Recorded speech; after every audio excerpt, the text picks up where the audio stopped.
Notre invité ce soir, il se nomme Dr Maury Thiam. Bonsoir. Bonsoir. Dr Maury Thiam, vous êtes enseignant au département de philosophie à l'université Cheikh Anta Diop de Dakar. Vous enseignez la philosophie morale et politique. En même temps, vous êtes membre du Bureau national du Sud-Est. Alors, on va démarrer avec cette affaire qui défraie la chronique, la fermeture de l'université Cheikh Anta Diop de Dakar. Depuis les émeutes de juin dernier, l'université est fermée. À quand sa réouverture? D'abord, merci pour cette invitation. Comme vous l'avez dit tout à l'heure, notre université est fermée depuis le mois de juin, suite aux émeutes qui ont eu lieu dans l'affaire Ousmane Sonko. C'est une situation très déplorable parce que nous sommes dans un contexte où ces événements font suite à une longue série de retards dans le calendrier universitaire. Parce que, comme vous le savez, depuis presque une décennie, nous avons connu beaucoup de retards dans le calendrier. Et malheureusement, on a une situation qui perdure. Alors, aujourd'hui, il est difficile de dire à quel moment l'université va ouvrir. Parce que autant les syndicats d'enseignants et les étudiants veulent reprendre, autant l'État est en train de faire dans le dilatoire et cherche des excuses pour ne pas ouvrir l'université. La direction du COUD parle des travaux qui ne sont pas encore terminés, raison pour laquelle elle ne peut pas encore accueillir des étudiants. Vous savez, c'est juste un prétexte en réalité. Parce que si nous prenons le cas du fameux chapiteau de la faculté de droit, les événements ont eu lieu au mois de juin, mais les travaux ont démarré au mois d'octobre. De juin à octobre, qu'est-ce qu'on faisait? Parce que si l'État voulait démarrer les travaux dès le mois de juillet, il aurait mis les moyens. Mais on a attendu juin, juillet, août, septembre, jusqu'à début octobre pour démarrer les travaux de reconstruction du chapiteau. Il y a d'autres travaux qui ont été faits à la faculté des sciences humaines, mais aujourd'hui, à l'heure actuelle, rien n'empêche que les cours reprennent. Parce qu'en fait, c'est vrai que toutes les conditions ne sont pas réunies parce que tous les travaux ne sont pas totalement terminés. Mais on sait qu'à l'UQAD... Mais les amphithéâtres sont fonctionnels. Les amphithéâtres sont fonctionnels, on peut faire cours. Il y a des pavillons qui sont disponibles et qui peuvent accueillir des étudiants. Mais le ministre parle de l'enseignement à distance. Pourquoi pas essayer cette option? Sauf qu'en réalité, un enseignement à distance à 100%, ce n'est pas possible. Parce qu'en fait, les conditions matérielles ne sont pas réunies. Aujourd'hui, la couverture Internet n'est pas optimale dans tous les pays. Si à Dakar, on a des problèmes de connexion, imaginez ceux qui sont dans les régions. La deuxième chose, c'est que la manière dont les cours à distance sont faits empêche une bonne qualité de l'enseignement. S'il est possible de faire des cours à distance en master avec des petits effectifs, des cours en synchrone,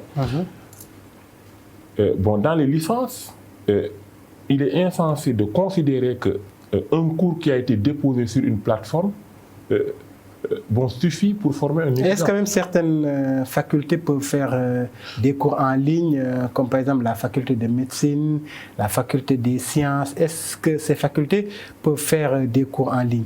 En fait, vous savez, il y a 3 types de cours. Il y a les cours magistraux, il y a les travaux dirigés et les travaux pratiques. Les cours magistraux, on peut les faire en ligne. Mais les TD et les TP, on ne peut pas les faire en ligne. Ce n'est pas possible. Et même pour les cours magistraux, le fait de déposer les cours sur les plateformes, ça ne suffit pas.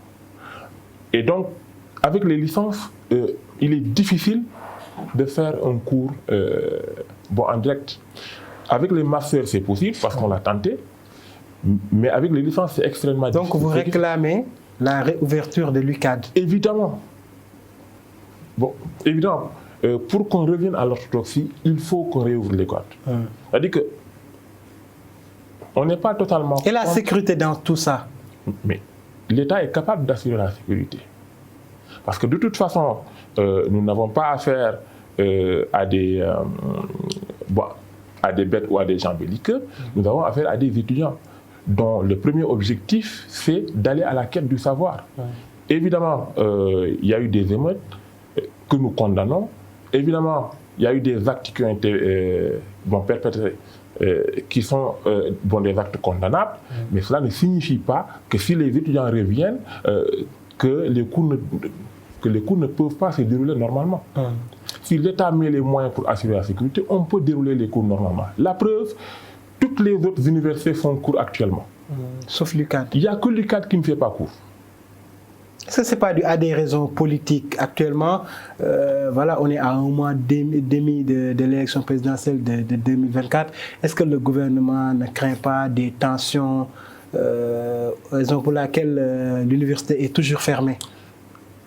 S'il doit y avoir des tensions durant ces élections, ce que nous ne souhaitons pas, aucune zone du pays ne sera épargnée. Ce n'est pas uniquement l'UCAD qui sera la source de ces tensions. Et donc, c'est juste une excuse. S'il y a des émeutes, l'UCAD ne sera pas épargné comme les autres parties du Sénégal. Et donc, ce n'est pas parce qu'on craint qu'il y ait une violence électorale qu'on doit fermer une université entière pendant 6 mois.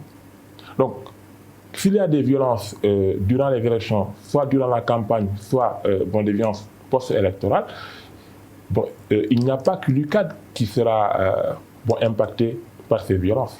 Et les autres parties du Sénégal, qu'est-ce qu'on en fera? Et il y a des nouveaux bacheliers qui ont été orientés à l'UCAD. Actuellement, l'université est fermée. Est-ce qu'on n'est pas, ou bien est-ce que l'État n'est pas en train de sacrifier ces nouveaux étudiants? Vous savez, au rythme où vont les choses, les nouveaux bacheliers risquent de ne pas démarrer les cours avant juin. Juin ou juillet. Juin 2024? Oui. Parce que la plupart des facultés viennent de terminer les premiers semestres. Certains ont démarré leur second semestre, mais actuellement, si on suit la logique de l'État et qu'on attend la fin des élections, il y a des chances qu'il y ait un second tour. Et que donc, que l'université ne puisse réouvrir qu'à la fin du mois d'avril. Oui. Donc, on termine nos second semestre, 1 mois ou 2. Est-ce qu'on n'est pas en train d'aller vers une année blanche, une année invalide? C'est difficile de le dire, mais au rythme où vont les choses, évidemment, on a l'habitude, durant les 10 dernières années, de démarrer les années scolaires au mois de mai. Mais au rythme où vont les choses, ce sera même difficile de démarrer la nouvelle année au mois de mai. Parce que si on doit reprendre au mois d'avril, faire 1 mois ou 2 mois de cours pour terminer le second semestre, organiser les examens, c'est au mois de juillet qu'on va terminer l'année en cours. Et on risque de reprendre nos cours au mois d'août pour la nouvelle année. Ce qui serait catastrophique. Et donc, on peut effectivement craindre que cette situation puisse avoir des répercussions. Parce que pour rattraper le temps perdu et revenir à une année normale, on risque d'aller jusqu'en 2028 ou 2029. Docteur Maury Thiam, membre du bureau national du CIDES, est notre invité ce soir.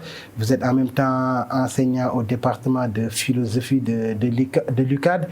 Et on parle aussi du problème de la répartition des séries. Qu'est-ce qui explique ce problème?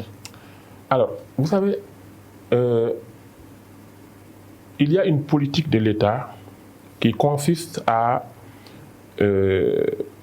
encourager le développement des sciences et des techniques. c'est qu'il y a une politique effectivement louable. Lors de la concertation nationale sur l'avenir de l'enseignement supérieur en 2013, cette orientation avait été dégagée. Et c'est ce qui a conduit évidemment à la création des ISEP et à la création de beaucoup de nouvelles universités dont les filières sont principalement des filières scientifiques. Mais le problème qui se pose, c'est qu'aujourd'hui, on a mis en place une politique sans pour autant prendre en compte l'existence, c'est-à-dire on a 80% de bacheliers littéraires et 20% de bacheliers scientifiques. Et les filières qui sont dans les nouvelles universités, c'est des filières qui sont principalement réservées aux bacheliers scientifiques. La conséquence, c'est quoi? C'est qu'on a des filières scientifiques qui offrent des places à des bacheliers qui ne sont pas en nombre suffisant pour remplir ces places. Parfois, dans certaines filières, on vous dit on a 400 places, mais ils ne reçoivent même pas 150 demandes. Parce qu'il n'y a pas suffisamment de bacheliers scientifiques. Et récemment, même on se rappelle, lors de l'ouverture de la première édition de la Biennale, le président Macky Sall prône la recherche en demandant aux étudiants d'aller vers les séries scientifiques, ou bien en demandant aux apprenants d'aller vers les séries scientifiques. Oui, mais c'est des choses qui ne se décrètent pas. Il faut une politique, il faut une réflexion de fond. Qu'est-ce qui fait que on se retrouve avec 80% de bacheliers littéraires et 20% de bacheliers scientifiques? Et la conséquence, c'est quoi? C'est que chaque année, on a du mal à caser les bacheliers littéraires. Et la solution qui est très souvent trouvée, c'est de mettre, par exemple, on a entre 68 000 et 70 000 nouveaux bacheliers par an. On met 25 000 à l'UCAD, 25 000 à l'UVS, ce qui fait 50 000. Et les 18 000 qui restent sont répartis dans les 6 autres universités. Vous imaginez? On a 8 universités, dont 2 accueillent 50 000 étudiants, 50 000 nouveaux bacheliers, et les 18 000 sont répartis entre les 8 autres universités. Et la conséquence, c'est que parmi ces 25 000, la majorité, c'est des élèves de L. Et la conséquence, c'est que on met 16 000 nouveaux bacheliers qui à la faculté de lettres et sciences humaines. Et donc, malheureusement, on se retrouve avec des effectifs pléthoriques dans des départements qui n'avaient même pas l'habitude d'accueillir ces effectifs. Donc, si on se retrouve aujourd'hui, par exemple, avec 1600 étudiants en première année de philo, c'est que c'est tout ça. Donc, vous êtes en phase avec le président de la République? Oui, c'est-à-dire que il faut orienter les élèves vers des séries scientifiques. Il faut revenir à un ratio plus raisonnable. Peut-être 40% des scientifiques ou 60% des littéraires, ou bien 50-50. Mais c'est des choses qui ne se décrètent pas.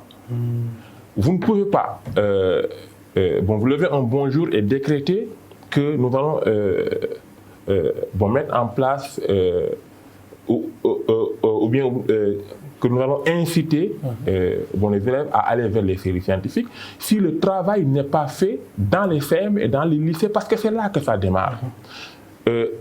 Si nous, au niveau du CEDES, on est un syndicat transversal, c'est parce que nous pensons que l'éducation est un système. Les étudiants que nous recevons ne tombent pas du ciel. Ce sont les produits des lycées que nous recevons.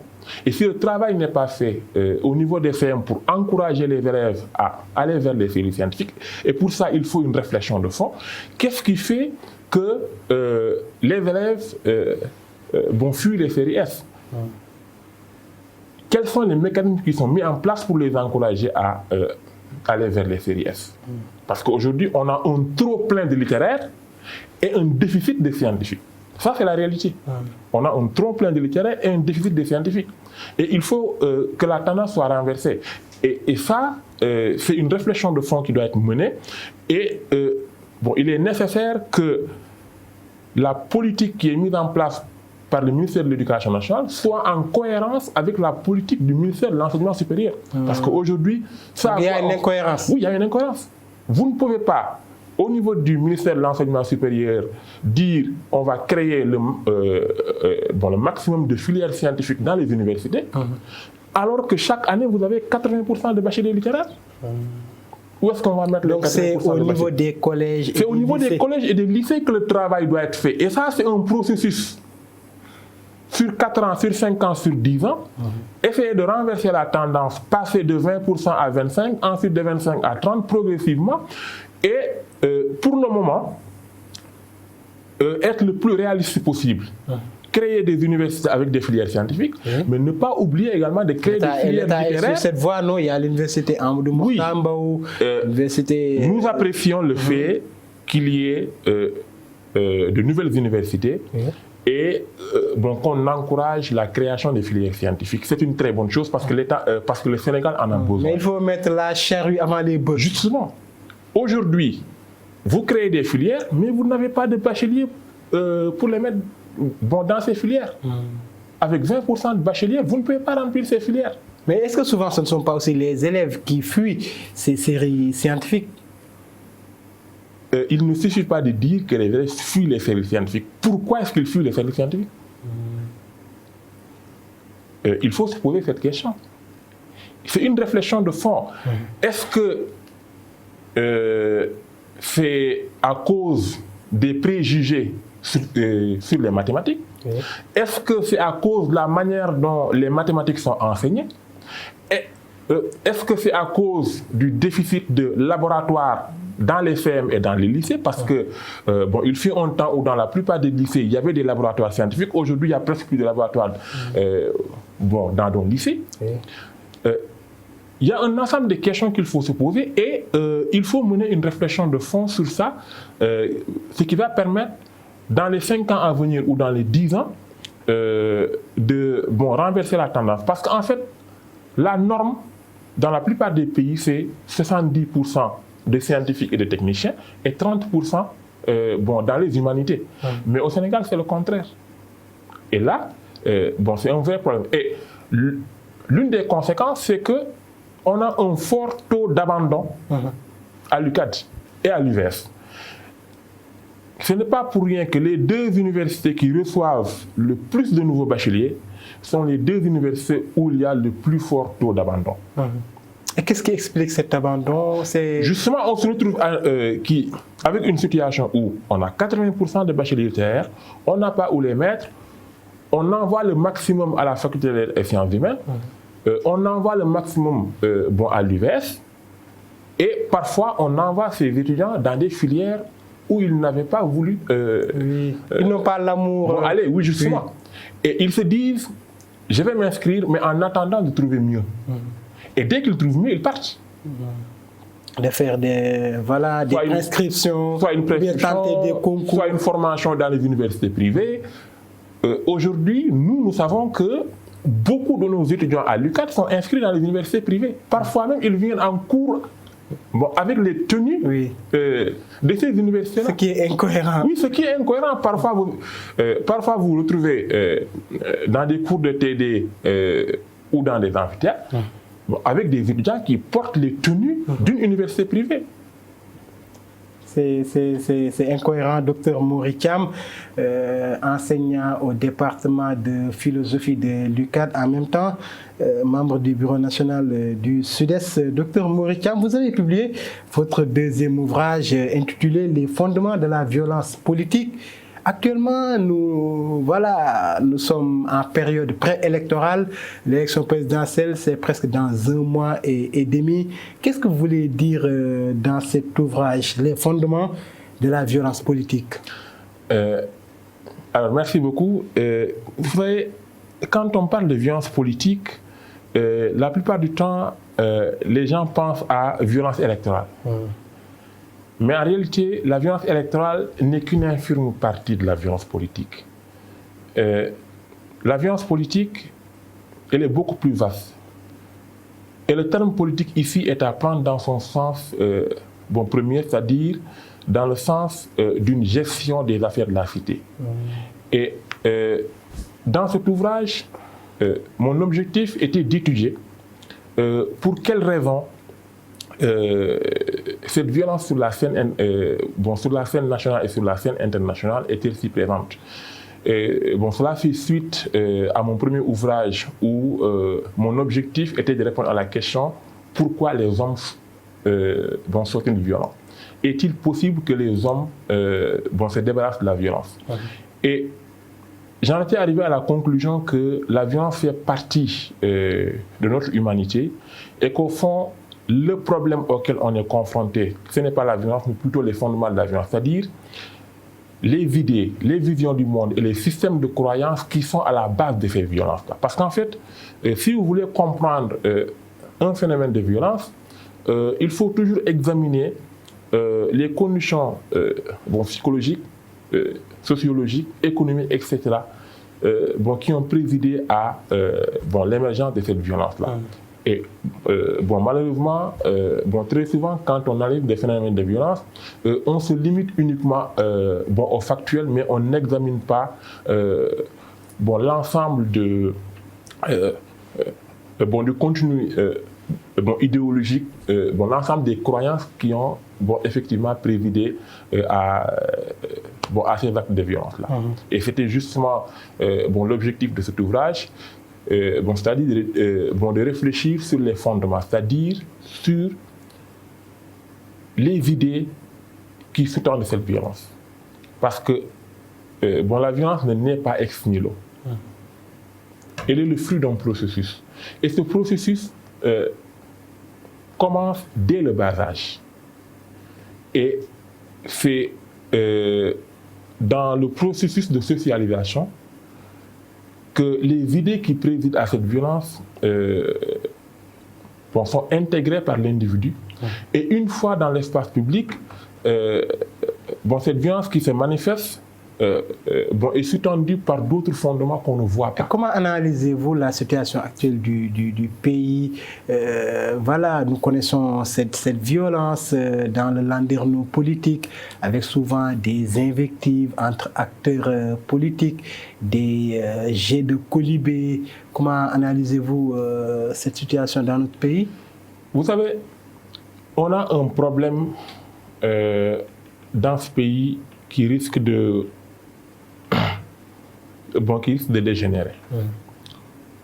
Tout se résume à une seule chose, le manichéisme. C'est quoi le manichéisme? Le manichéisme, c'est cette idée selon laquelle le monde est divisé en deux camps, le camp du bien et le camp du mal. Et chacun est convaincu d'être dans le camp du bien et être investi d'une mission qui l'obligerait à éliminer celui qui est dans le camp du mal. Malheureusement, ce schéma de pensée et ce système de croyance, il est ancré dès le bas âge. Si nous examinons nos contes et légendes, si nous examinons les dessins animés que nous avions l'habitude de suivre, on a la répétition de ce même schéma. L'idée qu'il y a le camp du bien et le camp du mal, et que le camp du mal doit être exterminé par tous les moyens. Vous avez entendu aujourd'hui sur les réseaux sociaux, sur les chaînes de télévision, beaucoup de gens défendent l'idée selon laquelle il n'y a pas de neutre, il n'y a pas de troisième voie, il n'y a que deux camps, le camp du pouvoir et le camp de l'opposition. Et chacun est obligé de choisir son camp. On dit que la neutralité n'existe pas. À tel point que... vous devez choisir votre camp. À tel point que si vous ne choisissez pas votre camp, vous êtes traité d'hypocrite ou de... en fait, vous êtes traité de tous les noms d'oiseaux. On en est arrivé à nous imposer cette dictature selon laquelle vous devez obligatoirement choisir votre camp. Alors qu'on peut être neutre? Alors, on peut ne pas être neutre et ne pas choisir son camp. Ici, la neutralité dont on parle, c'est celle qui consiste à dire « c'est pas mon problème ».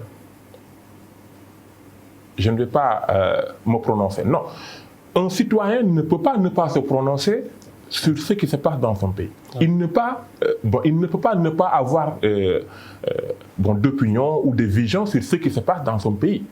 Mais avoir une vision, avoir une opinion et avoir une lecture de la situation politique n'implique pas forcément le choix d'un camp. Parce que ce que les gens confondent, c'est que on peut être d'accord sur l'objectif du combat sans être d'accord sur les méthodes. Très bien. On peut être d'accord sur les intentions sans être d'accord sur la démarche. Mais il suffit que vous osiez remettre en cause la démarche d'un camp ou de l'autre pour qu'on vous accuse d'appartenir à l'autre camp. Le schéma est tellement bien ancré dans la tête que soit vous êtes avec nous et vous acceptez tout ce que nous faisons, soit vous êtes contre nous. Et le jour où vous oserez remettre en question notre façon de faire, c'est que vous appartenez à l'autre camp et que vous n'osez pas l'exprimer. C'est de la violence. Ça, c'est la source de la plupart des violences qui se produisent dans l'histoire. Si vous examinez bien le schéma de l'histoire politique du monde, le manichéisme a été à l'origine de la plupart des formes de violence et de la plupart des massacres. Les génocides des Tutsis. Oui, le génocide des Tutsis est fondé sur le manichéisme. Le camp du bien et le camp du mal, les Hutus et les Tutsis. Et malheureusement, dans cette manière de voir le monde, l'idée est que pour le bien de tous, ceux qui appartiennent au camp du mal doivent être éliminés. Les Hutus doivent éliminer les Tutsis pour le bien du monde. Deuxième guerre mondiale, Hitler doit être éliminé pour le bien du monde. Hitler également pensait que tous ceux qui n'appartiennent pas à son camp doivent être éliminés pour le bien du monde et pour le bien de l'histoire. Aujourd'hui, le terrorisme est fondé sur ça. Il y a le camp du bien et le camp du mal. Le camp du bien, ce sont ceux qui croient en la religion musulmane, ou bien ceux qui croient à leur perception de la religion musulmane. Parce que pire, si vous êtes musulman et que vous n'adhérez pas à leur perception, vous devenez également un membre de l'autre camp, c'est-à-dire le camp du mal. Et donc, tous ces schémas-là, nord contre le sud, les gens de l'ouest contre les gens de l'est, tous ces schémas-là se répètent dans l'histoire depuis des décennies. Et on peut dire aujourd'hui qu'on a le même schéma malheureusement au Sénégal, et ce schéma risque de nous mener vers des conséquences effectivement terribles. Très bien, c'est intéressant. Dr Moury Thiam, enseignant au département de philosophie de l'Université Cheikh Anta Diop de Dakar. En même temps, vous êtes membre du Bureau national du Sud-Est. Merci d'être venu sur notre plateau. Merci pour votre invitation et voilà, ça a été un plaisir de partager ces moments avec vous. Très bien, merci à vous également, chers téléspectateurs, de nous avoir suivis. Je vous donne rendez-vous demain s'il plaît à Dieu. Bonsoir.